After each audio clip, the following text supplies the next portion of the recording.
இரவின் 2ஆம் யாமத்தில் ஒரு காதல் கடிதம். இரவு 2 மணி. உறக்கத்தின் எல்லையில் உன் நினைவு மட்டும் கண் விழித்திருக்கிறது. நேரம் ஒரு கொடூரமான சிற்பி. நம் இருவருக்கும் இடையிலான தூரத்தை வினாடிகளைக் கொண்டு செதுக்கிக் கொண்டே இருக்கிறான். கடிகார முட்கள் காதலைச் சுட்டவில்லை, பிரிவின் வலியையே காட்டுகின்றன. நட்சத்திரங்கள் அத்தனையும் உன் கண்களை கடன் வாங்கி ஒளிர்வதாய் ஒரு பிரம்மை. இந்த இரவின் ஆழத்தில் ஒவ்வொரு நொடியும் ஐ மிஸ் யூ என்ற ஒலியடக்கிச் சொல்லும் 3 மந்திர எழுத்துக்கள். உறவெனும் பெருங்கடலில் நீ பெயர்த்து வைத்த அலை ஒன்று இன்று கரைக்குள் நுழைகிறது, கரையவில்லை. தூக்கம் என்பது ஒரு துரோகி.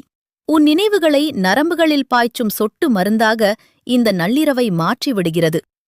தூரம் என்பது வெறும் புவியியல் உண்மையல்ல, 2 இதயங்களுக்கிடையேயான தத்துவ இடைவெளி. காதல் என்பது 2 மணிக்கும் விழித்திருக்கும் விழிகளில் வடியும் தத்துவம். மிஸ் யூ என்பது 3 எழுத்தல்ல, 30 கோடி நியூரான்களின் கூட்டுக்குடல். இந்த இரவின் மொழி நாளையின் பொழுதை அடையாளம் காட்டும் கண்ணாடி.